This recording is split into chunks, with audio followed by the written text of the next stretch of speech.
Le silence dans cette église était quelque chose que je n'oublierai jamais. Ce n'était pas un silence paisible. C'était un poids lourd, suffocant qui oppressait ma poitrine. Les vitraux projetaient une belle lumière colorée sur les parquets de chêne poli, mais tout ce sur quoi je pouvais me concentrer était la division frappante dans la pièce. À ma gauche, la famille de Grace était assise très proche, leurs yeux remplis de chaleur, de soutien et d'une pitié discrète qu'ils s'efforçaient de me cacher. À ma droite, il n'y avait que du bois poli et des coussins vides. 50 chaises. C'est le nombre que j'avais installé pour mon côté. 50 chaises pour les personnes qui partageaient mon sang. Les personnes qui m'avaient vu grandir, les personnes pour qui j'avais toujours fait des pieds et des mains. Chacune d'entre elles était vacante. La musique de l'orgue a monté, signalant le début de la cérémonie. Mais le son me semblait vide. Ma poitrine s'est serrée. J'ai ajusté ma cravate, sentant une goutte de sueur couler le long de ma nuque. J'attendais toujours que les lourdes portes en bois au fond du sanctuaire s'ouvrent. J'attendais toujours que ma mère se précipite, s'excusant pour les embouteillages. J'attendais toujours que mon père me fasse ce hochement de tête sévère familier depuis le premier rang. J'attendais toujours que Dylan, mon supposé témoin, remonte l'allée et prenne sa place à côté de moi avec un sourire penaud. Mais les portes sont restées closes. Le seul son était le froissement des tissus du côté de Grace. Quand la cérémonie s'est enfin terminée, et que Grace et moi sommes sortis de ces portes en tant que mari et femme, mon téléphone a vibré dans ma poche. Je l'ai sorti, espérant contre toute espérance que c'était des excuses. Au lieu de cela, il y avait un message de ma mère qui brillait sur l'écran lumineux, « Nous devons parler maintenant ». Pas de félicitations. Pas de « je t'aime ». Juste un SMS froid et exigeant, comme si j'avais d'une manière ou d'une autre dérangé ma propre mère le jour de mon mariage en existant. J'ai regardé Grace, ma belle femme, qui essuyait une larme de joie de sa joue, complètement inconsciente du message que je venais de recevoir. J'ai forcé un sourire, j'ai glissé le téléphone dans ma poche et j'ai fait un vœu silencieux, là, tout de suite, j'en avais assez. J'en avais assez d'être la dernière pensée. J'en avais assez d'être le plan de secours. Pour comprendre pourquoi il ferait quelque chose d'aussi incroyablement cruel, je dois vous ramener 2 ans en arrière, au moment où la pourriture de mon arbre généalogique a vraiment commencé à se propager. En grandissant, il y avait toujours une hiérarchie claire et tacite dans notre foyer. Moi, Elia, j'étais le cheval de trait. Mon jeune frère, Carter, était le cheval de parade, et mes parents, Robert et Marie, étaient les spectateurs impatients qui n'applaudissaient que lorsque le poney se cabrait. J'ai 32 ans maintenant, je suis chef de projet dans la construction. J'ai construit ma vie avec des mains calleuses et un mal de dos. Quand j'avais 18 ans, je n'ai pas eu de voiture neuve brillante ni un voyage entièrement financé vers une université prestigieuse. Mes parents m'ont assis et m'ont expliqué que puisque j'étais solide et capable, je devais trouver ma propre voie. Alors, je suis allé dans une école de métier locale. J'ai commencé tout en bas, transportant de lourds sacs de ciment, tirant des fils de cuivre dans des greniers étouffants et respirant la poussière de plâtre pour un salaire minimum. Chaque dollar que je gagnais était trempé de sueur. Je ne me suis jamais plaint. Je pensais que le travail acharné était juste ce que les hommes faisaient. Je pensais que cela finirait par me valoir le respect de mes parents. Carter, d'un autre côté, est né avec une cuillère en argent qu'il a d'une manière ou d'une autre convaincu mes parents qu'ils lui devaient. Il a 2 ans de moins que moi, doté d'une mâchoire et d'un charme naturel qui font que les gens pardonnent ses défauts de caractère flagrants. Carter n'a jamais travaillé un seul jour légitime et épuisant de toute sa vie. Quand je faisais des doubles services sur les chantiers de construction, Carter se cherchait à travers des cours de photographie coûteux payés par mes parents, qu'il abandonnait inévitablement après 3 semaines. Mais Carter avait un talent très spécifique, il savait comment se modeler exactement en ce que les femmes riches voulaient. C'était un parasite professionnel. Depuis le lycée, il passait d'une petite amie riche à l'autre. Il ne cherchait pas de travail. Il cherchait un hôte. Et le plus écœurant, c'est que mes parents adoraient absolument ça chez lui. Ils appelaient ça du réseautage. Chaque fois que Carter ramenait à la maison une femme dont le père possédait un concessionnaire ou dont la famille avait une richesse générationnelle, mes parents déroulaient le tapis rouge. Ils se vantaient auprès de leurs amis au country club des cercles dans lesquels Carter évoluait, ignorant complètement le fait qu'il ne contribuait absolument à rien à la société. Je me souviens d'être rentré épuisé un vendredi soir, mes bottes couvertes de boue, chaque muscle de mon dos hurlant. Je suis entré dans la cuisine juste au moment où mon père débouchait une bouteille de vin cher. Faites avec nous, Eliav, dit mon père, un grand sourire sur le visage. La nouvelle petite amie de Carter vient de l'emmener faire un voyage de ski à Aspen. Toutes dépenses payées. La famille de la fille est pleine aux as. Je le fixais. Mes bottes de travail laissaient des empreintes sales sur le linoléum.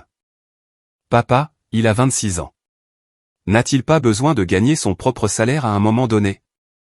Ma mère a ricané, agitant la main vers moi d'un air dédaigneux. Oh, arrête d'être si amère, Elia. Tout le monde n'a pas à faire du travail manuel comme toi. Carter travaille intelligemment, pas dur. Il comprend la valeur des relations. Relations. C'était son mot poli pour dire chasseur de dot. J'ai ravalé ma frustration, je me suis lavé les mains à l'évier et je suis allé dans ma chambre. C'était toujours comme ça. Mes réalisations concrètes, obtenir une promotion au poste de superviseur de chantier, terminer un énorme bâtiment commercial en dessous du budget, étaient accueillis par des hochements de tête tièdes. Carter, se contentant d'exister en présence de quelqu'un avec de l'argent, était traité comme une victoire au prix Nobel. Il ne respectait pas le travail acharné. Il respectait l'illusion du statut. Et j'étais trop occupé à travailler pour fournir cette illusion. J'ai rencontré Grace pendant un service de nuit à l'hôpital local. Mon équipe faisait une rénovation à l'aile et elle était infirmière aux urgences. Je l'ai vue gérer une salle d'attente chaotique, calme, posée et incroyablement gentille. Nous avons lié connaissance autour d'un café brûlé de distributeur automatique à 2 heures du matin. Grace était exactement ce à quoi je n'étais pas habitué. Elle était authentique. Elle ne se souciait pas de la saleté sous mes ongles. Elle se souciait de l'homme sous le casque. Nous sommes tombés amoureux de la manière lente et régulière. Pas de voyage de ski coûteux, pas de cadeaux somptueux. Nos rendez-vous consistaient en des dîners faits maison et de longues promenades dans le parc, parlant de nos rêves. Nous partagions les mêmes valeurs fondamentales. Nous croyions qu'il fallait gagner ce que l'on a, payer son chemin et ne jamais compter sur des aumônes. Quand je lui ai finalement demandé de m'épouser, je l'ai fait dans le salon de notre petit appartement exigu, tenant une bague modeste que j'avais gagnée en faisant des heures supplémentaires pendant 6 mois. Elle a pleuré, a dit oui, et m'a serré comme si j'étais la chose la plus précieuse au monde. Nous nous sommes immédiatement assis à notre table de cuisine et raflés avec un cahier et une calculatrice. Nous n'avions pas de fonds universitaires massifs à puiser. Aucun de nos parents n'a offert un sou pour aider au mariage. Les parents de Grace étaient des enseignants à la retraite vivant avec un revenu fixe, et mes parents étaient trop occupés à financer les transitions de style de vie de Carter pour contribuer. Mais nous nous en fichions. Nous voulions le payer nous-mêmes. Nous pouvons le faire, Ellie, dit Grace, tapant son stylo sur le papier. Si nous arrêtons complètement de manger au restaurant, et que je prends 2 services d'astreinte supplémentaires par semaine, nous pouvons économiser à 16 ans 18 mois. Je prendrai des consultations le week-end pour le côté résidentiel, ai-je répondu en lui serrant la main. Nous le construirons ensemble, comme tout le reste. Et nous l'avons fait. Pendant 18 mois exténuants, nous avons économisé chaque centime. Nous avons mangé du riz et des haricots. Nous avons renoncé aux vacances. Je travaillais 60 heures par semaine. Rentrant si épuisé que je pouvais à peine enlever mes bottes avant de m'endormir sur le canapé. Grace faisait des quarts de nuit consécutifs. Ses yeux lourds de cernes, mais elle n'a jamais cessé de sourire. Lentement, avec des efforts acharnés, les chiffres de notre compte d'épargne commun ont augmenté. 1000, 5000, 10 000. Quand nous avons finalement atteint notre objectif de $18 000, nous nous sommes assis sur le sol de notre salon et avons pleuré des larmes de pur soulagement et de fierté. Ce n'était pas suffisant pour une extravagance massive, mais c'était exactement ce que nous voulions, une belle cérémonie intime dans une vieille église en pierre suivie d'une réception chaleureuse avec de la bonne nourriture et de vrais amis. Nous avons choisi notre date avec soin, le 15 septembre. Nous avons réservé l'église. Nous avons versé les acomptes non remboursables pour le traiteur et la modeste salle de réception. En janvier, 8 mois entiers avant le mariage, nous avons envoyé de belles cartes Save the Date manuscrites à tous les membres de nos familles. Quand mes parents ont reçu la leur, ma mère m'a appelé non pas pour me féliciter d'avoir finalisé les plans, mais pour se plaindre du timbre-poste. Le 15 septembre, soupira-t-elle au téléphone. C'est ça. Au milieu de la transition vers le temps d'automne, Elia, j'espère que le chauffage de ta vieille église fonctionne. Carter a si facilement froid. Le chauffage fonctionne très bien, maman, dis-je en me frottant les tempes. Vous venez ou non? Bien sûr que nous venons. C'est juste un mariage. Mettez-nous pour le poulet. Elle a raccroché. Pas d'enthousiasme, pas de joie, juste une acceptation à contre-cœur d'un inconvénient mineur. Mais au moins, il venait. Ou du moins, c'est ce que je pensais. Nous avions notre date. Nous avions notre argent. Nous étions prêts à commencer nos vies. Juste au moment où Grace et moi nous plongions dans les détails stressants des plans de table et des arrangements floraux, Carter a fait fortune. Il a ramené Victoria à la maison. Victoria avait 38 ans, 8 ans de plus que Carter, et c'était une force de la nature. Elle était une cadre supérieure dans une grande entreprise de technologie du centre-ville. Elle conduisait une toute nouvelle Porsche Cayenne, portait des costumes qui coûtaient plus que mon loyer mensuel et dégageait une aura d'autorité absolue. Elle était intimidante, au franc-parler et clairement habituée à donner des ordres et à ce qu'ils soient instantanément obéis. Pourquoi une femme comme ça voulait un homme comme mon frère, je ne le comprendrai jamais pleinement. Peut-être aimait-elle avoir un beau faire-valoir qui ne menaçait pas sa carrière. Peut-être que l'attitude soumise et désireuse de plaire de Carter caressait son ego. Quelle que soit la raison, elle était complètement accro, et mes parents perdaient absolument la tête de joie. La première fois que Carter l'a ramenée pour le dîner du dimanche, c'était écœurant à regarder. Ma mère, qui servait habituellement un rôti de bœuf sec sur des assiettes ébréchées, avait passé 2 jours à cuisiner un carré d'agneau gastronomique et avait sorti la porcelaine fine qu'elle n'avait pas touchée depuis les années 90. Victoria, ma chère, Carter nous dit que vous venez d'obtenir une promotion massive en tant que vice-présidente senior. Ma mère a gloussé, lui versant un verre de vin qui coûtait plus que mon budget hebdomadaire pour l'épicerie. Nous sommes si fiers des cercles dans lesquels il évolue. Il a toujours eu le sens de la qualité. Victoria a offert un sourire tendu et exercé. Carter est très attentif. Il s'assure que je sois détendu quand je rentre du bureau. Mon père a bombéillé le torse. C'est mon fils, qui soutient le monde des affaires. J'ai regardé Grace, qui mangeait tranquillement sa salade, complètement ignorée de tous. J'ai ressenti une poussée de colère protectrice. Je gérais des chantiers de construction de plusieurs millions de dollars, veillant à ce que les bâtiments ne s'effondrent pas sur les gens. Mais Carter était considéré comme un succès parce qu'il versait du vin et donnait des massages dorsaux à une PDG. En quelques mois, le fil Instagram de Carter s'est transformé en un déballage dégoûtant de luximérité. Il publiait constamment des photos de lui se prélassant sur le pont du yacht de Victoria, portant une Rolex à 10 000 $ qu'elle lui avait clairement achetée. Ces légendes étaient toujours les mêmes ordures pseudo-inspirantes, construire un empire prend du temps. S'entourer de succès est la première étape. Le gars se réveillait littéralement à midi un mardi et appelait ça grain, bosser dur. Chaque fois que notre famille se réunissait, le nom de Victoria dominait chaque conversation. Il n'était jamais question de mon mariage à venir. Il n'était jamais question des services héroïques de Grace à l'hôpital. Il était toujours question de Victoria envisage d'acheter une résidence d'été dans les Hamptons où les options d'achat d'actions de Victoria deviennent liquides le mois prochain. Carter se pavanait comme si c'était lui qui gagnait l'argent, dictant les plans de famille et agissant avec une arrogance incroyable. Il s'accrochait à elle et mes parents étaient juste derrière lui, s'accrochant désespérément, espérant qu'une partie de cette richesse leur reviendrait. Ils étaient si aveuglés par l'éclat de la carte de crédit de Victoria qu'ils ne voyaient pas le monstre qu'ils nourrissaient. Et ils ne voyaient certainement pas la tempête massive qui était sur le point de frapper ma vie. C'est arrivé en juillet, exactement 2 mois avant mon mariage. Mes parents ont invité toute la famille pour un barbecue spécial. Grace et moi étions épuisés par le travail, mais nous nous sommes traînés là-bas, nous attendant à un après-midi standard où nous serions ignorés pendant que Carter se vantrait. Au lieu de cela, Carter s'est levé à la table du patio, a fait teinter son verre avec une fourchette et a tiré Victoria à côté de lui. Elle portait une bague en diamant de la taille d'une bille. « Nous allons nous marier », a annoncé Carter, affichant son sourire parfait et éblouissant. Mes parents ont explosé.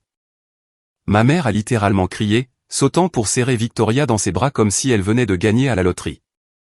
Mon père tapait Carter dans le dos, son visage rougi d'excitation. Grace et moi avons souri poliment, offrant nos félicitations. Je me fichais qu'il se marie. Qu'il soit le fardeau financier de quelqu'un d'autre. Mais ensuite, Carter a levé les mains pour calmer tout le monde. Et parce que Victoria a un emploi du temps si exigeant et que nous voulons célébrer avec tous ses clients et dirigeants importants avant la grande retraite d'entreprise en octobre, nous avons décidé d'organiser une énorme fête de fiançailles pour commencer les choses. Oh, merveilleux, s'est exclamée ma mère. C'est quand? Carter m'a regardé droit dans les yeux. Il n'a pas scié. Il n'a pas hésité. Le 15 septembre. L'air a quitté mes poumons. Le sourire a figé sur le visage de Grace.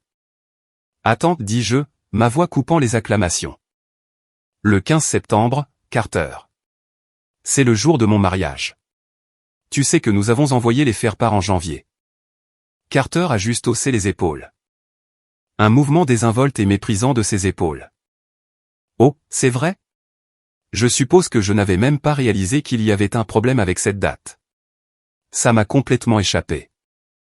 C'était un mensonge. Un mensonge flagrant et évident.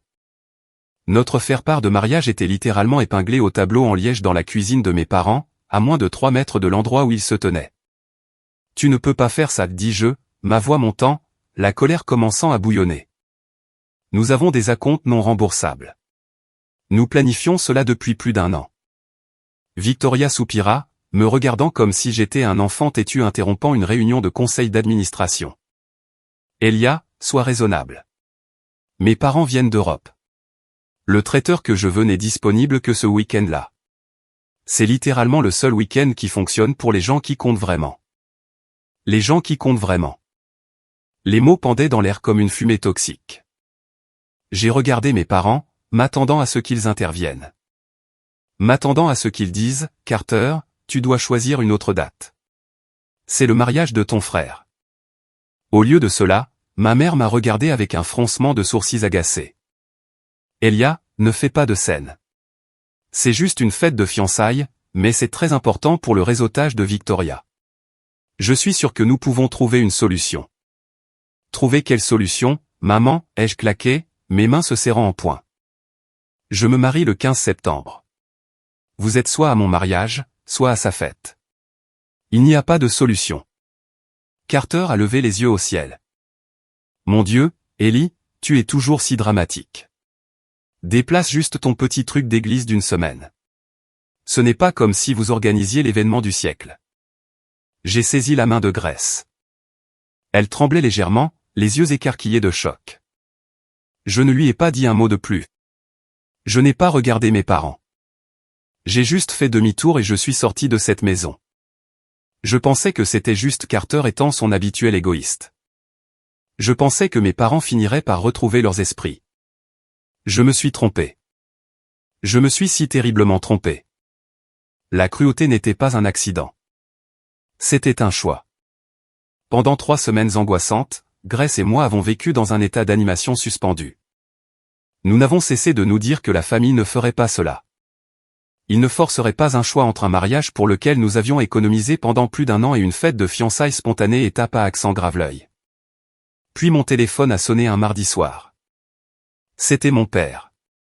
J'ai répondu, espérant qu'il appelait pour me dire que Carter avait changé de date. Salut, papa. Elia, écoute-moi. Sa voix était profonde, autoritaire, le ton qu'il utilisait quand il attendait une obéissance absolue. Nous devons avoir une conversation sérieuse à propos du 15 septembre. Il n'y a rien à discuter, dis-je fermement, arpentant mon petit salon tandis que Grace me regardait nerveusement depuis le canapé. Mon mariage est le 15. Carter doit déplacer sa fête. Mon père laissa échapper un soupir lourd et exaspéré. Mon fils, tu dois regarder la situation dans son ensemble ici. La fête de fiançailles de Carter n'est pas juste une fête. C'est un événement de réseautage de haut niveau. Victoria invite des PDG, des investisseurs technologiques, des gens qui peuvent assurer l'avenir de Carter. Il s'agit fondamentalement de sa future sécurité financière et de sa position sociale. J'ai arrêté d'arpenter la pièce. Ma poigne sur le téléphone s'est serrée si fort que mes jointures sont devenues blanches. Et mon mariage n'est pas une question d'avenir? Mon mariage avec Grace n'a pas d'importance? Toi et Grace êtes déjà établis, raisonna Teil, sa voix dégoulinante de logique tordue. Tu as ton travail dans la construction. Elle à l'hôpital. Vous êtes stable. Carter. Carter a besoin de cette opportunité. Il a besoin d'impressionner ces gens pour qu'il puisse assurer sa position avec Victoria. Tu es un garçon intelligent, Elia. Tu peux juste appeler l'église et repousser ta date à novembre. C'est un petit changement pour toi, mais c'est une victoire massive pour ton frère. Je ne perds pas 18 000 $ en acompte pour que Carter puisse boire du champagne avec des technophiles. Papa, tu me demandes vraiment de ruiner mon mariage pour sa fête? Je te demande d'être un bon frère, aboya mon père, sa colère montant. Je te demande d'arrêter d'être si égoïste et de penser à la famille pour une fois. Victoria nous offre un niveau de sécurité que nous n'avons jamais eu. Veux-tu ruiner cela parce que tu es trop têtu pour passer un coup de fil? Ma poitrine se souleva. L'audace pure, le manque absolu de respect pour ma vie, mon argent et ma future femme étaient suffocants. Papa, dis-je, ma voix tombant à un murmure dangereux. Si vous choisissez sa fête plutôt que mon mariage, vous êtes mort pour moi. Je le pense vraiment. Il y eut un long et terrible silence sur la ligne. J'entendais sa respiration. J'attendais qu'il cède. J'attendais qu'il se souvienne que j'étais son sang, son fils premier-né. Carter a besoin de nous, Elia, dit-il froidement. Et si tu vas agir comme un enfant capricieux, alors peut-être qu'il vaut mieux que nous te donnions de l'espace. Il raccrocha. J'ai lentement baissé le téléphone. Grace s'est approchée et a enroulé ses bras autour de ma taille, pressant son visage contre ma poitrine. Je n'ai pas pleuré. J'étais trop en colère pour pleurer. Mon père venait de confirmer explicitement ce que j'avais soupçonné toute ma vie, j'étais jetable. Les jours qui ont suivi cet appel téléphonique ont été un cours magistral de torture psychologique. Nous avions envoyé 75 invitations au total. 50 à ma famille, 25 à celle de Grace. Notre boîte aux lettres, qui aurait dû être une source de joie quotidienne, est devenue un instrument d'humiliation quotidienne. Les réponses de Grace sont revenues rapidement, remplies de chèques enthousiastes dans la case « Accepte avec joie » et de petits mots manuscrits de félicitations. Mon côté, silence. Puis, exactement un mois avant le mariage, le barrage a cédé. Mais ce n'était pas un flot d'acceptation. C'était une vague coordonnée et systématique de refus. J'ai ouvert la première enveloppe. Elle venait de ma tante Suzanne, la sœur de mon père. Décline avec regret. Pas de mots, pas d'explication. Le lendemain, 2 de plus. Mon oncle David et ma cousine Sarah. Décline. J'ai commencé à les appeler. Je devais savoir si mon père avait vraiment monté toute la famille contre moi. J'ai d'abord appelé ma tante Suzanne.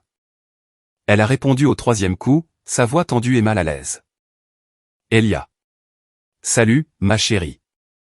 Tante Suzanne, j'ai reçu votre RSVP. Vous ne venez vraiment pas?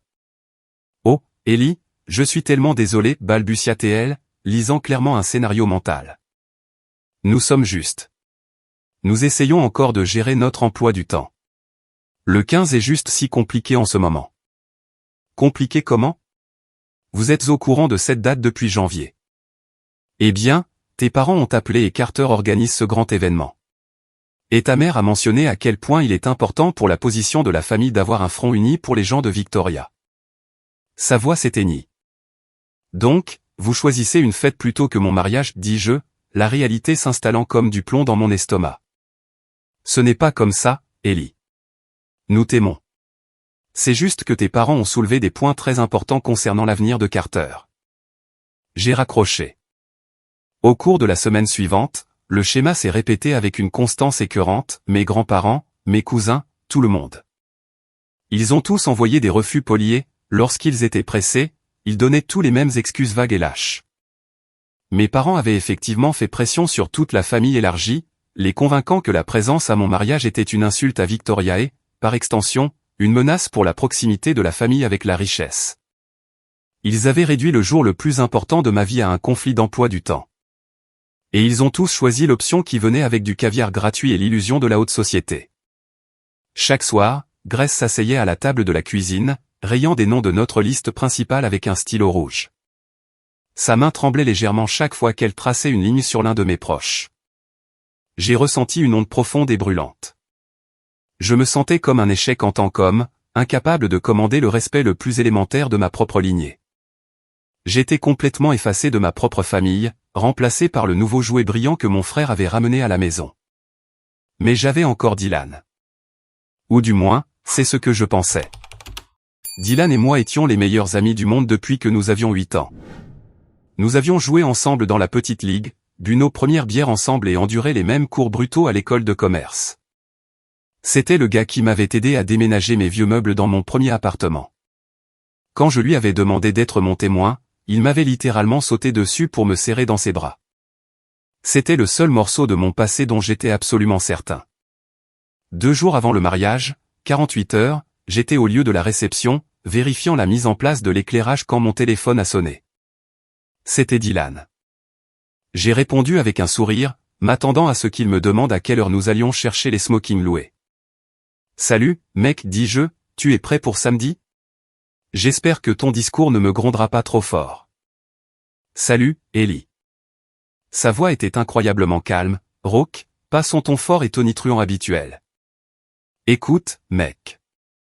J'ai besoin de te parler de samedi. » Mon estomac s'est immédiatement tordu. J'ai reconnu ce ton. Je l'avais entendu de la part de mes proches pendant un mois. « Dylan, qu'est-ce qu'il y a ? » « Je ne pense pas pouvoir venir, mec. » Le lieu a tourné autour de moi. J'ai saisi le bord d'une table pour me stabiliser. « Quoi ? Dylan, tu es mon témoin.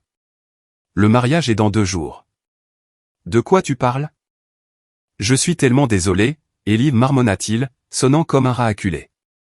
« C'est juste que les choses sont devenues très compliquées. Carter m'a appelé il y a quelques semaines. » Carter, le nom avait un goût d'acide dans ma bouche. Pourquoi diable Carter t'appelle-t-il ? Il voulait parler de l'entreprise de Victoria, avoua Dylan, sa voix brisée. Tu sais, j'ai essayé de lancer mon entreprise d'aménagement paysager. Carter a dit que la firme de Victoria cherchait un nouveau entrepreneur pour leur immense campus d'entreprise. Il a dit que si je venais à la fête de fiançailles, il pourrait me présenter personnellement au directeur des installations. C'est un contrat à 6 chiffres. Ellie, ça pourrait changer toute ma vie. Je ne pouvais plus respirer. Mon meilleur ami, mon frère à tous égards importants. Carter n'avait pas seulement volé ma famille. Il avait activement, malicieusement contacté la seule personne qui me restait et l'avait acheté avec la promesse d'un contrat. Il t'a manipulé, Dylan, grognai-je, ma voix tremblante d'une rage si profonde qu'elle m'effrayait. Il t'utilise pour me blesser. Il ne se soucie pas de ton entreprise d'aménagement paysager. Il a des arguments valables, mec, rétorqua Dylan sur la défensive. Ça pourrait être énorme pour moi financièrement. Ton mariage sera quand même spécial avec la famille de Grace. Je dois penser à mon avenir. Ton avenir, répétai-je, les mots ayant un goût de cendre. Tu vends 20 ans d'amitié pour une chance de lécher les bottes d'un cadre à une fête. Ne sois pas comme ça, Ellie. Essaie de comprendre. Je comprends parfaitement, l'interrompis-je, ma voix devenant glaciale. Ne me contacte plus jamais. Perds mon numéro. J'ai mis fin à l'appel. Je me tenais au milieu de la salle de réception vide, entouré de tables en lin blanc et de centres de table floraux, et j'ai finalement craqué. Je me suis effondré sur le sol, j'ai mis ma tête dans mes mains et j'ai laissé le poids écrasant de la trahison m'envahir. Ils m'avaient dépouillé. Ils avaient tout pris. Le samedi 15 septembre arriva. Le jour qui devait être une célébration de l'amour devint un champ de bataille du cœur. Je me tenais dans la petite pièce des mariés au fond de l'église, ajustant ma cravate devant le miroir. Mes yeux étaient rouges. Il n'y avait pas de Dylan derrière moi pour faire une blague et calmer mes nerfs. Il n'y avait pas de père pour me tapoter l'épaule. J'étais entièrement seul. On frappa doucement à la porte. Je me retournai pour voir William, le père de Grace. C'était un homme calme et doux, un professeur d'histoire à la retraite qui élevait rarement la voix. Il entra dans la pièce, me regardant avec un mélange d'immense gentillesse et de profonde tristesse. Il savait tout. Elia, dit-il doucement. Je suis prêt, William, dis-je, essayant de forcer un sourire courageux. Il s'approcha de moi, posa une main chaude et lourde sur mon épaule, et me regarda droit dans les yeux. Un homme n'est pas défini par les gens qui le laissent derrière. Il est défini par les gens qu'il choisit de protéger. Tu es un homme bon, et je suis vraiment honoré de t'appeler mon fils. Cela a brisé le barrage. Une seule larme s'est échappée, traçant un chemin chaud sur ma joue. J'ai hoché la tête, incapable de parler, et je l'ai laissé me guider vers l'hôtel. La cérémonie fut magnifique, malgré le vide criant et douloureux du côté droit de l'allée. Quand Grace est descendue, rayonnante d'amour et de détermination, toute la douleur a momentanément disparu. Nous avons prononcé nos vœux. Nous avons voulu dire chaque mot. Mais pendant la réception, le fantôme de ma famille hantait chaque recoin. Alors que je dansais avec ma nouvelle femme, mon téléphone a vibré dans la poche de ma veste. Je n'aurais pas dû regarder. Je savais que je n'aurais pas dû regarder, mais la blessure psychologique était trop fraîche. Je ne pouvais pas m'empêcher de la gratter. Je suis allé aux toilettes, je me suis enfermé dans une cabine et j'ai ouvert Instagram. C'était là, le flux en direct de Carter. Il se tenait dans une immense salle de bal scintillante du centre-ville. Il y avait des sculptures de glace en forme de cygne. Des serveurs en gants blancs se promenaient avec des plateaux d'huîtres. Victoria portait une robe de créateur qui coûtait probablement plus que l'ensemble de mon budget de mariage. Et là, en arrière-plan, riant et trinquant avec des flûtes de champagne, se trouvaient mes parents, mes tantes, mes cousins. Dylan était là, portant un costume bon marché, essayant maladroitement de parler à un groupe de cadres qui l'ignoraient clairement. Ils avaient l'air incroyablement heureux. Ils n'avaient pas l'air de gens qui manquaient un mariage. Ils avaient l'impression d'avoir gagné à la loterie et de célébrer le fait d'avoir laissé le poids mort derrière eux. J'ai fixé l'écran jusqu'à ce qu'il s'éteigne. Puis un calme étrange et profond m'a envahi. La colère n'a pas disparu. Elle s'est condensée. Elle s'est durcie en quelque chose de froid, de tranchant et d'incassable. Je suis sorti de la salle de bain, je me suis lavé le visage au lavabo et je me suis regardé dans le miroir. Lélia qui convoitait l'approbation de ses parents est mort dans cette salle de bain. Lélia qui trouvait des excuses au comportement parasitaire de son frère était partie. Je suis retourné dans la salle de réception, j'ai pris Grace dans mes bras et j'ai dansé avec elle pendant le reste de la nuit. Je n'ai plus jamais regardé mon téléphone. J'avais coupé les branches mortes de mon arbre généalogique. Il était maintenant temps de construire mon propre empire. 3 mois après le mariage, l'univers a jeté la première pierre dans ce qui allait devenir une avalanche de karma. Mon grand-père Thomas est décédé dans son sommeil. Il avait 89 ans, donc sa mort n'a pas été un choc. Grand-père Thomas avait toujours été un homme calme et observateur. Il s'asseyait dans un coin lors des réunions de famille, fumant sa pipe, disant rarement grand-chose. Mes parents pensaient toujours qu'il était juste vieux et déconnecté. Ils l'avaient complètement sous-estimé. Les funérailles furent tendues. C'était la première fois que je revoyais ma famille depuis le mariage. Mes parents ont essayé d'agir comme si rien ne s'était passé, offrant des étreintes rigides que j'ai fermement rejetées. Carter est arrivé dans un costume italien sur mesure, Victoria à son bras, l'air d'assister à une première de film plutôt qu'à un enterrement. Je me tenais avec Grace et sa famille, gardant mes distances. Une semaine plus tard, nous avons tous été convoqués dans un élégant cabinet d'avocats du centre-ville pour la lecture du testament. Mes parents frémissaient d'excitation. Grand-père Thomas possédait une magnifique maison de style artisanal entièrement payée dans un quartier très prisé, et il chuchotait déjà sur la façon dont Carter pourrait l'utiliser comme propriété locative pour enrichir son portefeuille. L'avocat, un homme sévère aux lunettes cerclées de fil, était assis à la tête d'une longue table en acajou. Ma famille était assise d'un côté, Grace et moi de l'autre. Monsieur Patterson a été très précis dans ses dernières volontés. L'avocat commença à feuilleter ses papiers. Il a modifié ce document exactement 2 semaines après le 15 septembre de cette année. Mon cœur fit un étrange battement. 2 semaines après mon mariage, poursuivit l'avocat, à mon fils, Robert, et à sa femme, Marie, je laisse ma collection d'équipements de pêche anciens et la somme de $5 000. Les visages de mes parents s'effondrèrent instantanément. $5 000 était une gifle. À mon petit-fils, Carter, lut l'avocat, ajustant ses lunettes. Je laisse ma bibliothèque personnelle de littérature classique dans l'espoir qu'il y lise des histoires d'hommes de substance réelle et un bon d'épargne gouvernementale d'un montant de $2 500. La mâchoire de Carter est littéralement tombée. Il laissa échapper un rire sonore et incrédule. Quoi? C'est tout? $2 000? C'est complètement impossible. Grand-père m'aimait. L'avocat l'ignora. Et enfin à mon petit-fils Elia pour avoir fait preuve de la dignité tranquille et du travail honnête de nos ancêtres et pour avoir compris le vrai sens de l'engagement. Je lui laisse ma résidence principale entièrement payée.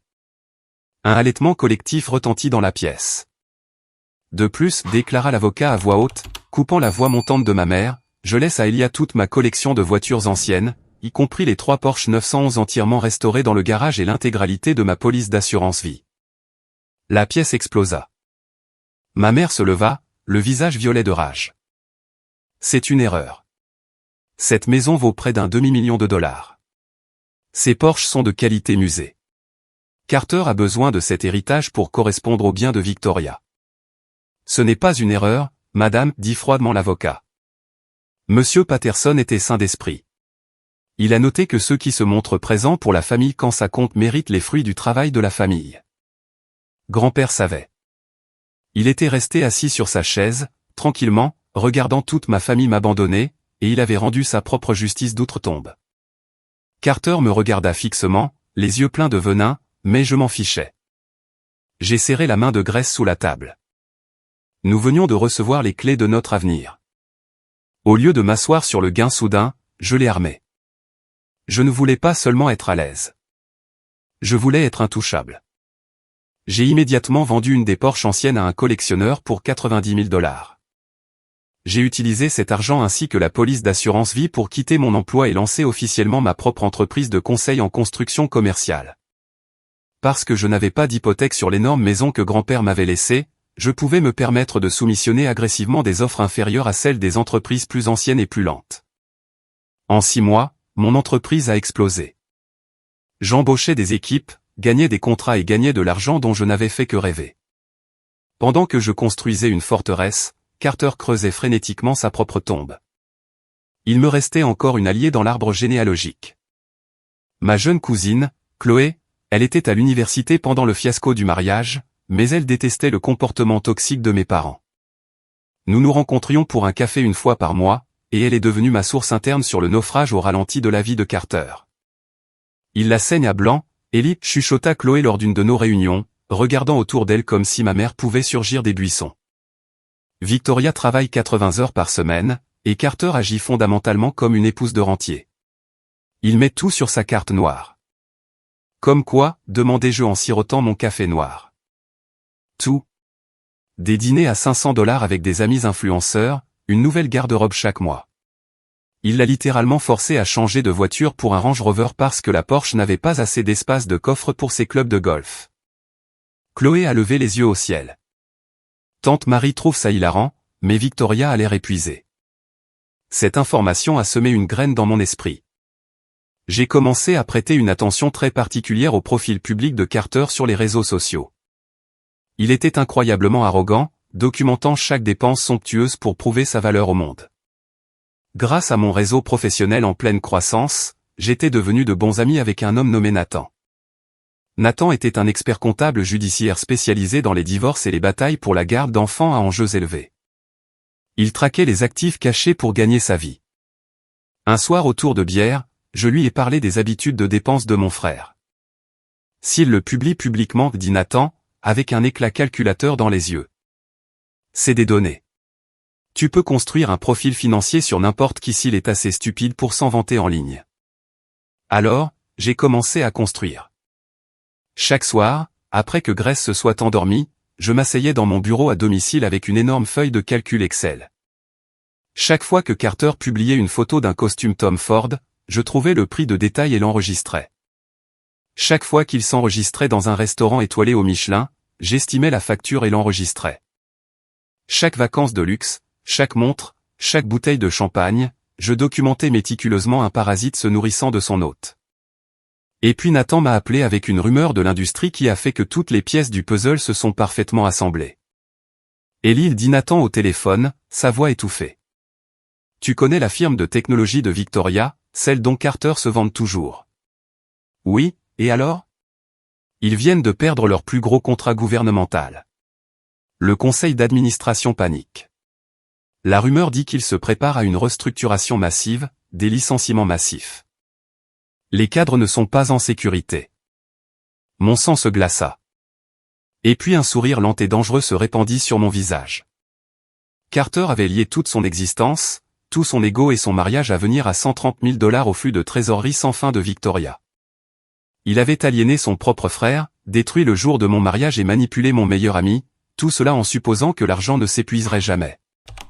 L'argent était sur le point de s'épuiser, et j'allais m'assurer absolument que lorsque le navire coulerait, Carter n'aurait pas de gilet de sauvetage.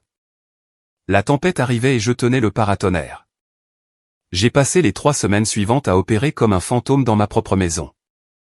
Chaque soir après que Grace se soit endormie, je me retirais dans mon bureau à domicile. J'ai ouvert une feuille de calcul Excel vierge et j'ai commencé à construire l'arme qui démantèlerait toute la vie de mon frère. Grâce à l'information de Nathan sur les licenciements imminents à la firme de technologie de Victoria, je savais que le temps était compté. Carter était complètement inconscient. Il publiait toujours des mises à jour quotidiennes sur son Instagram, se vantant de sa vie luxueuse. Pour lui, ces photos étaient des trophées. Pour moi, c'étaient des preuves financières. J'ai fait défiler son fil, enregistrant chaque dépense somptueuse qu'il avait fièrement affichée au cours de la dernière année. Un voyage de week-end à $4000 dans la Napa Valley. Un costume italien sur mesure qui coûtait plus qu'une voiture d'occasion. Des dîners à $600 dans des restaurants exclusifs du centre-ville, 3 fois par semaine.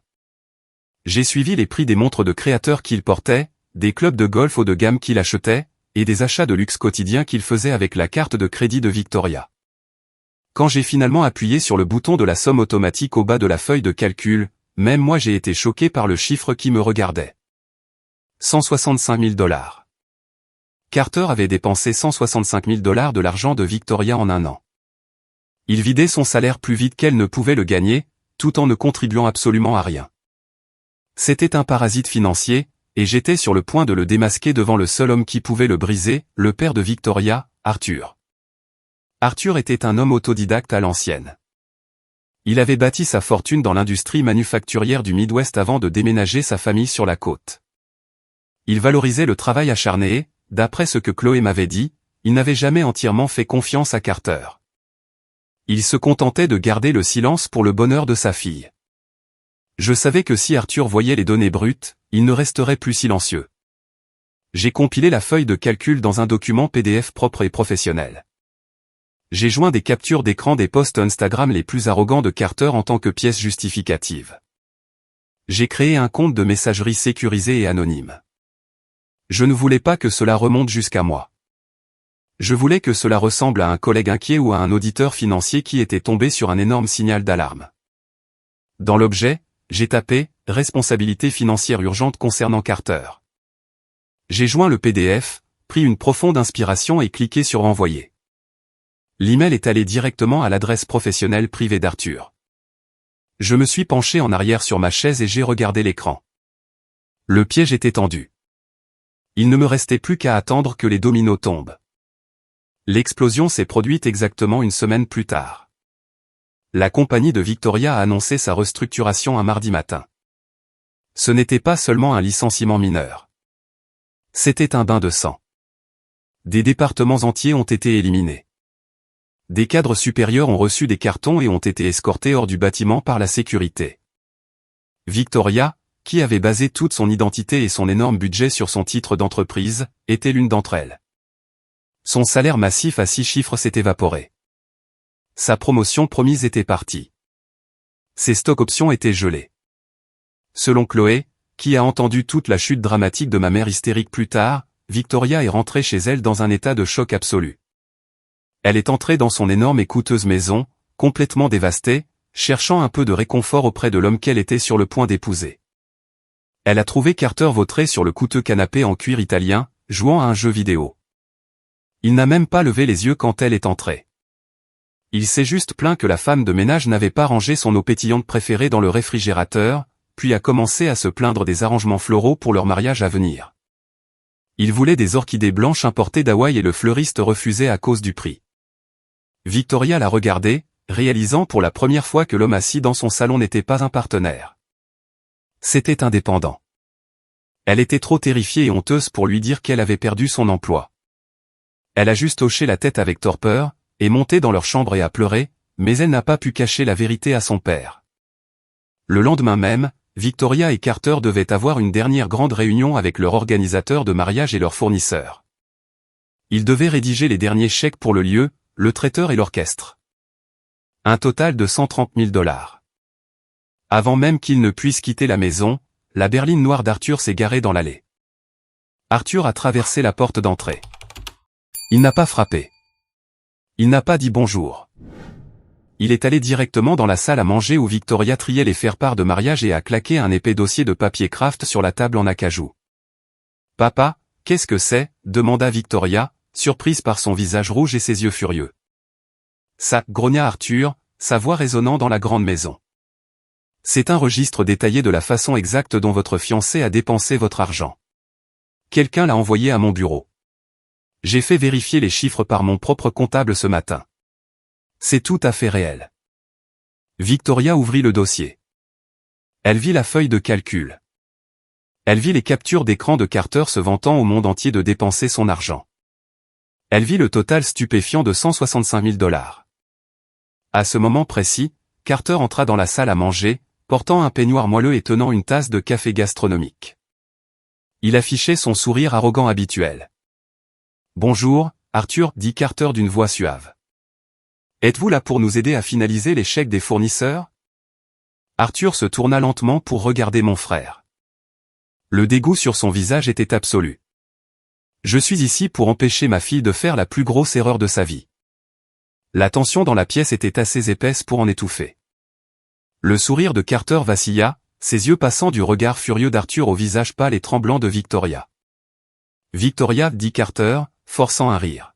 « Qu'est-ce qui se passe? Pourquoi ton père crie-t-il » Victoria leva lentement les yeux du dossier. L'illusion était complètement brisée. « Carter, as-tu vraiment dépensé 4 000 $ dans un complexe à Napa pendant que j'étais à Chicago pour cette conférence le mois dernier ?» Carter se raidit. « Je t'ai dit que je réseautais. Je créais des liens pour nous. » « Tu as acheté une bouteille de vin à 2 000 $ pour une table d'étrangers, » lut Victoria sur la feuille, sa voix se brisant.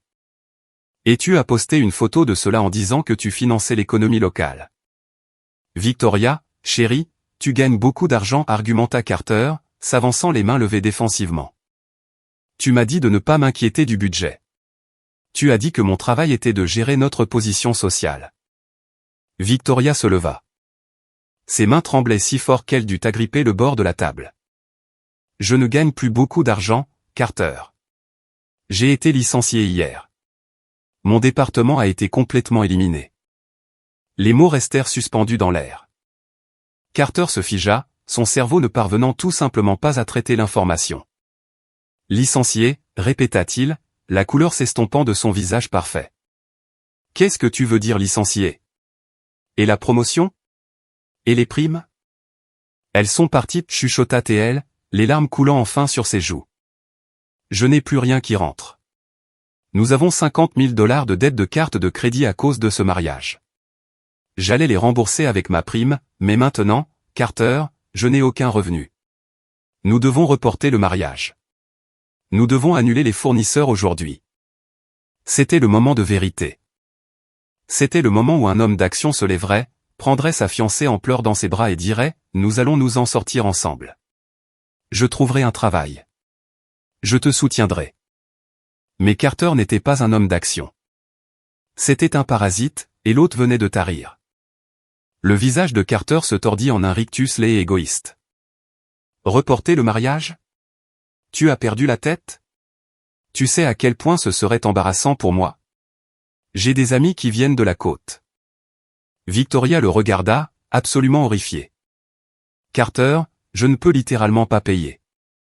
Je n'ai pas l'argent. »« Eh bien, alors trouve un autre travail immédiatement, » claqua Carter, élevant la voix, ses vraies couleurs éclatant au grand jour pour que tout le monde les voie. « Appelle tes contacts. Utilise tes relations. C'est mon jour spécial, et je ne l'annule absolument pas juste parce que tu as gâché ta carrière. » Le silence qui suivit fut assourdissant. Arthur ne cria pas. Il n'en avait pas besoin.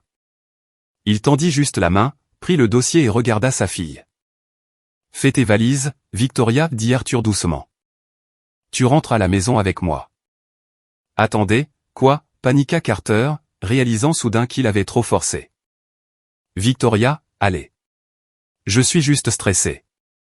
On peut s'arranger. » Victoria le regarda comme si elle voyait un étranger.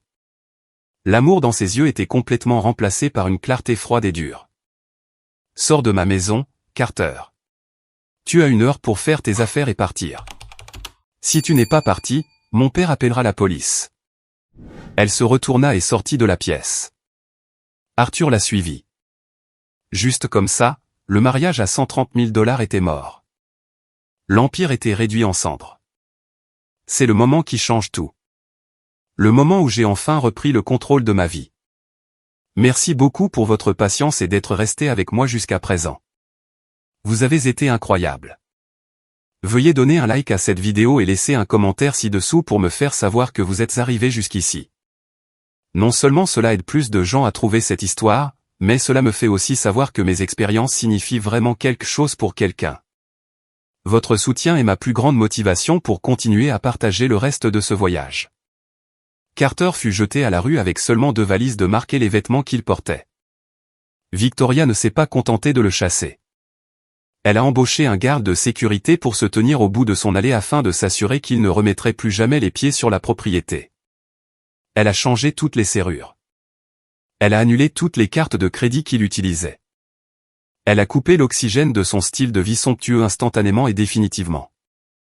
Mais le cauchemar pour Carter et, par extension, mes parents, ne faisait que commencer car Victoria était le nom principal sur la maison et les comptes. Elle s'est protégée du mieux qu'elle a pu.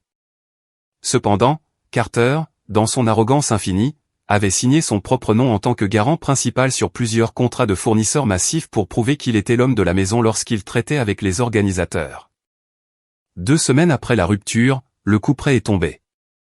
Arthur était un homme d'affaires impitoyable. Il n'allait pas absorber le coût financier des délires de mon frère. Arthur a engagé un avocat d'affaires de premier ordre et a intenté une action civile massive contre Carter. Ils l'ont poursuivi pour 78 000 $, le montant exact des acomptes non remboursables qui ont été perdus parce que Carter a refusé d'accepter mutuellement de reporter le mariage et a forcé une annulation pure et simple. Lorsque l'huissier a remis à Carter l'épais paquet de documents juridiques, il était assis dans la chambre d'enfant de ses parents, mangeant des céréales. Il n'avait pas de travail. Il n'avait pas d'économie. Il n'avait absolument aucun actif à son nom. Le bon du trésor que grand-père Thomas lui avait laissé était depuis longtemps disparu. Mes parents, qui avaient permis son comportement pendant 30 ans, se retrouvaient soudain face à un procès de 78 000 $. Mon père a essayé d'appeler Arthur pour arranger les choses d'homme à homme. L'avocat d'Arthur a répondu au téléphone et a informé mon père que tout contact ultérieur en dehors des voies légales serait traité comme du harcèlement. La panique s'est installée. Mes parents étaient à la retraite. Ils vivaient confortablement, mais leurs économies étaient destinées à leurs vieux jours, et non à payer une énorme dette légale pour un mariage de luxe annulé. Ils ont essayé de dire à Carter de trouver un travail pour rembourser. Mais quel travail pourrait-il bien obtenir? Son CV était complètement vierge. Il n'avait aucune compétence commercialisable. Il se présentait aux entretiens en s'attendant à un bureau d'anglais et à un salaire à 6 chiffres, pour être seulement renvoyé du bâtiment quand il ne pouvait pas expliquer ce qu'il avait fait au cours de la dernière décennie. Le poids des conséquences les écrasait enfin.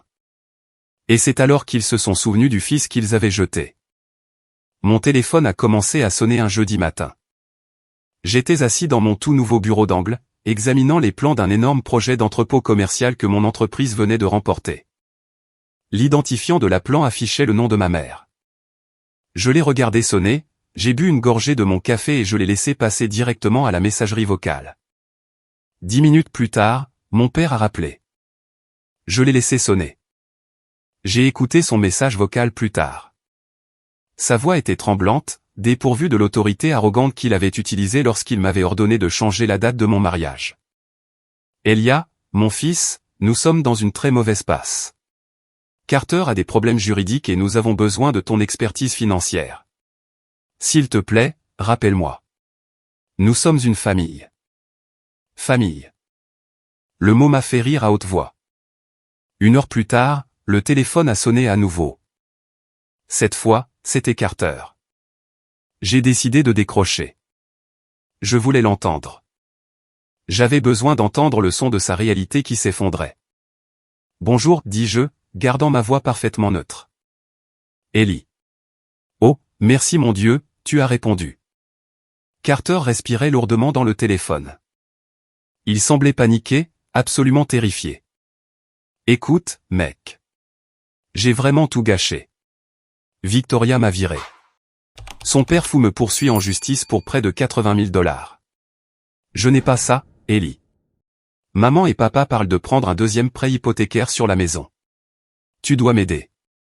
Pourquoi ferais-je cela, Carter, ai-je demandé calmement. Parce que je suis ton frère, supplia-t-il, sa voix brisée. Je sais que j'ai été un imbécile à propos du mariage. Je sais que j'ai tout gâché avec Dylan, mais je suis désespéré, mec. Tu as l'entreprise. Tu as la maison de grand-père. Tu as tout cet argent. Tu pourrais faire un chèque et faire disparaître tout ce cauchemar. S'il te plaît, je te supplie. Je me suis penché en arrière sur ma chaise en cuir et j'ai regardé par la fenêtre la silhouette de la ville. J'ai pensé au banc vide à mon mariage. J'ai pensé à Grace pleurant sur les noms rayés de notre liste d'invités. J'ai pensé à mon père me disant que mon avenir n'avait pas d'importance. Carter, écoute-moi très attentivement, dis-je, ma voix tombant à un registre bas et glacial. Tu as fait carrière en utilisant les gens. Tu as utilisé mes parents. Tu as utilisé Victoria. Tu as essayé d'utiliser mon meilleur ami pour ruiner mon mariage. Tu pensais que tu pouvais naviguer dans la vie aux dépens de quelqu'un d'autre et ne jamais avoir à payer la note. Ellie, s'il te plaît. La note est due, Carter, l'interrompis-je en douceur. Tu voulais jouer les grands. Tu voulais signer les contrats de luxe. Alors trouve comment les payer. Trouve un travail à balayer les sols. Trouve un travail à faire des hamburgers. Je m'en fiche. Mais tu ne verras pas un seul centime de ma part. Ni aujourd'hui. Ni demain. Ni jamais. Tu ne peux pas me faire ça, cria-t-il, abandonnant son rôle d'excuse, sa véritable rage arrogante éclatant. Tu es mon frère. Tu me dois. Je ne te dois absolument rien, répondis-je calmement. Bienvenue aux conséquences, Carter. J'entends dire qu'elles sont très instructives. J'ai raccroché le téléphone. J'ai ouvert mes contacts, j'ai trouvé son numéro et je l'ai bloqué. J'ai fait de même pour ma mère et mon père. La purge était enfin complète. 10 mois plus tard, la poussière était complètement retombée, et ma vie était méconnaissable par rapport à l'homme qui se tenait seul à l'autel de cette église. Mon entreprise de conseil avait explosé au-delà de mes espérances les plus folles. Nous avons dégagé 425 000 $ de bénéfices nets cette année-là. J'avais une équipe de 20 employés loyaux. Je les traitais bien, je les payais au-dessus des normes de l'industrie, et en retour, ils ont fait de mon entreprise une puissance. Grace et moi avons utilisé une partie des bénéfices pour acheter une magnifique propriété de vacances isolée au Costa Rica. Nous y avons passé 2 semaines, marchant sur la plage, buvant du café frais, et profitant enfin de la lune de miel que nous nous étions refusés en économisant pour notre mariage. Et la meilleure nouvelle de toutes est arrivée un mardi matin pluvieux lorsque Grace est sortie de notre salle de bain, les larmes coulant sur son visage souriant, tenant un test de grossesse positif. Nous allions avoir un bébé, un petit garçon. Je l'ai serré dans mes bras et j'ai juré à l'univers que mon fils ne se sentirait jamais en deuxième position dans sa propre maison. Il connaîtrait la valeur du travail acharné et il connaîtrait un amour inconditionnel absolu. Mon passé a tenté de me joindre une dernière fois. J'ai reçu un message texte d'un numéro inconnu. C'était Dylan. Salut Ellie, c'est Dylan. Je sais que j'ai fait une grosse erreur. Le contrat avec la compagnie de Victoria est tombé à l'eau après qu'elle ait été licenciée. J'ai fait une énorme erreur en faisant confiance à Carter. Tu me manques, mec. On pourrait prendre une bière et discuter? J'ai fixé le message. Il y a 2 ans, je me serais précipité pour lui pardonner. J'aurais trouvé des excuses pour lui. Mais maintenant, je ne ressentais rien. Il a fait son choix quand il m'a abandonné 2 jours avant mon mariage pour un paiement qui n'existait même pas. Je n'ai pas répondu. J'ai juste supprimé le message et je suis retourné cuisiner le dîner pour ma femme enceinte. Certains ponts sont brûlés et les cendres sont mieux laissées au vent. Pendant que je bâtissais un héritage, Carter expérimentait la réalité brutale et impitoyable du monde réel. Je recevais toujours mes mises à jour mensuelles autour d'un café de ma cousine Chloé, qui observait la tragédie se dérouler de loin.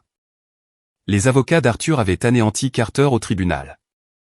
Mes parents, désespérés de maintenir leur enfant chéri hors de prison pour fraude, ont puisé une énorme partie de leurs économies de retraite pour régler le procès pour 40 000 $.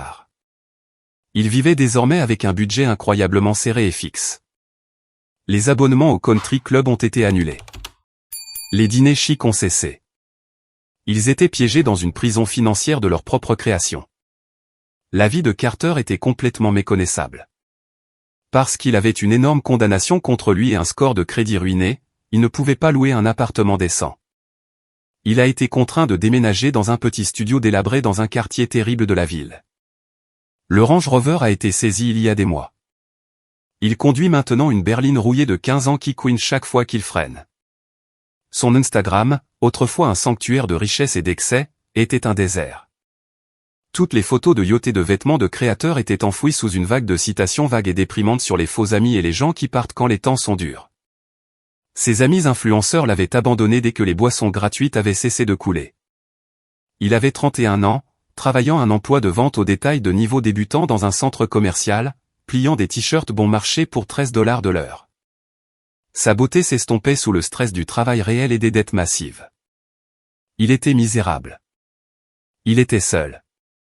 Et il était enfin exactement là où il méritait d'être. L'univers a un sens de la poésie incroyable. Le mois dernier, Grace et moi avons été invités à un mariage massif, très exclusif, au centre-ville. Le marié, Matthew, était un grand promoteur immobilier et l'un des plus gros clients de ma firme. C'était un événement en tenue de soirée dans le lieu le plus cher de la ville. Je portais un smoking sur mesure. Grace était absolument radieuse dans une robe de maternité bleu foncé qui mettait en valeur son ventre grandissant. Nous étions assis à notre table réservée près de l'avant, riant avec d'autres cadres, appréciant l'orchestre de jazz en direct. Je me suis retourné pour faire signe à un serveur pour un autre verre d'eau pétillante pour Grace. Un homme en uniforme noir rigide et mal ajusté s'est approché de notre table, portant un plateau d'argent d'amuse-gueule au crabe. Sa tête était baissée. Il avait l'air épuisé. Amuse-gueule, monsieur, marmonna le serveur. Il leva les yeux. C'était Carter. Il tenait un plateau de nourriture à un mariage auquel il ne pourrait jamais se permettre d'assister, servant le frère qu'il avait essayé de détruire, la couleur complètement disparue de son visage. Ses mains se sont mises à trembler si violemment que les petites assiettes ont cliqué contre le plateau d'argent. Il a regardé mon smoking sur mesure. Il a regardé le visage rayonnant de Grace et sa bague en diamant. Il a regardé la compagnie d'élite que nous fréquentions. Pendant une fraction de seconde, j'ai tout vu dans ses yeux. J'ai vu l'humiliation écrasante. J'ai vu le regret profond. J'ai vu la prise de conscience angoissante qu'il avait échangé un frère qu'il aimait contre un style de vie qu'il ne pouvait pas maintenir. Je n'ai pas jubilé. Je n'ai pas souri. Je ne lui ai pas dit un seul mot. Je l'ai juste regardé avec une indifférence absolue. Non, merci, dis-je calmement. Nous allons bien. Carter déglutit difficilement, ses yeux se baissant vers le sol. Il se retourna et retourna rapidement vers la cuisine. Ses épaules s'affaissaient de défaite. Je me suis retourné vers ma femme, j'ai saisi sa main et j'ai embrassé ses phalanges. J'ai senti une profonde sensation de paix envahir toute mon âme. La guerre était finie. J'avais gagné. Non pas en le détruisant, mais en le dépassant. En repensant à tout ce qui s'est passé, je n'éprouve plus de colère brûlante. La rage qui m'a consumé le jour de mon mariage s'est complètement évaporée. Les gens parlent toujours de vengeance comme si elle devait être une confrontation bruyante et explosive. Ils pensent qu'il faut crier au visage de quelqu'un ou rayer sa voiture pour trouver satisfaction. Mais j'ai appris une leçon très différente. Parfois, la vengeance la plus brutale et la plus dévastatrice que l'on puisse infliger à des personnes toxiques est simplement de s'éloigner et de les laisser se détruire elles-mêmes. Je n'ai pas ruiné la vie de Carter. Sa propre cupidité l'a fait. J'ai juste fait en sorte que les bonnes personnes voient la vérité. Mes parents ont fait leur choix. Ils ont misé leur famille sur l'illusion de la richesse et ils ont perdu tout ce qui comptait vraiment. Je suis dans mon bureau à domicile maintenant, regardant les arbres dans le jardin. Grace est dans la chambre de bébé au bout du couloir, peignant les murs d'un jaune doux et chaleureux. Dans quelques mois, je tiendrai mon fils pour la première fois. Je le regarderai dans les yeux, et je construirai une vraie famille. Une famille bâtie sur le respect, le travail acharné et la loyauté qui ne dépend pas d'un compte en banque. Je suis Elia.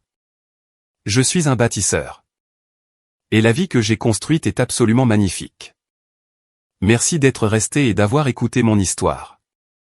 Je sais qu'elle était longue, mais la partager ici, c'est comme refermer un lourd chapitre.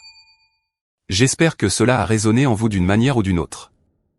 Les dynamiques familiales peuvent être incroyablement compliquées, et parfois la chose la plus difficile à faire est de s'éloigner des personnes qui partagent votre sang. Vous êtes-vous déjà retrouvé dans une situation similaire? Avez-vous déjà dû rompre les liens avec votre famille pour protéger votre propre paix? J'aimerais beaucoup entendre vos expériences dans les commentaires.